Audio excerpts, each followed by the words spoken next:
সুপ্রিয় দর্শক, কেমন আছেন? চলে আসলাম এইমাত্র আগামীকালকে 8ই মার্চ 2026 রবিবার খুবই গুরুত্বপূর্ণ মৌসুমি বায়ু সত্য পড়াবো, তাপ পড়াবো, মেঘ বৃষ্টি এবং আবহাওয়ার খবর নিয়ে।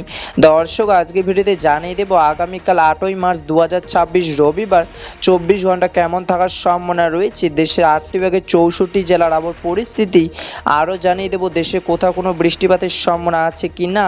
এবার জেনে নিই এক নজরে। দর্শক, ইতিমধ্যে গত 24 ঘন্টায় আবহাওয়াবিদ দেশের সর্বনিম্ন তাপমাত্রা রেকর্ড করেছেন গোপালগঞ্জে 25 থেকে 26 ডিগ্রি সেলসিয়াস এবং আবহাওয়াবিদ আরও জানিয়েছেন ইতিমধ্যে গোপালগঞ্জ, চুয়াডাঙ্গা ও পঞ্চগড় জেলায় আকাশ হালকা মেঘলা এবং আগামী কয়েকদিন অবহিত থাকতে পারে।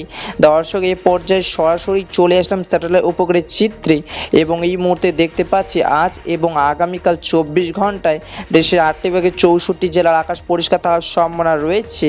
আপাতত 24 ঘন্টা রংপুরে হালকা মেঘ বৃষ্টি পড়ার সম্ভাবনা রয়েছে।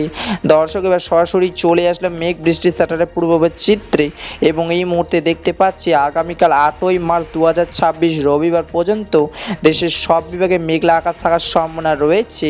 তবে দেশে কিছু কিছু অঞ্চলে আকাশ হালকা সাদা আবসা আবসা মেঘলা থাকতে পারে।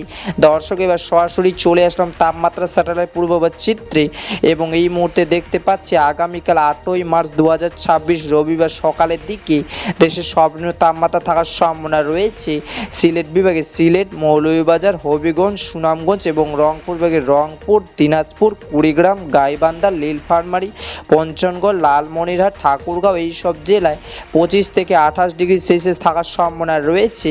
দর্শক, এই ছিল আমার কাছে আগামীকাল 8ই মার্চ 2026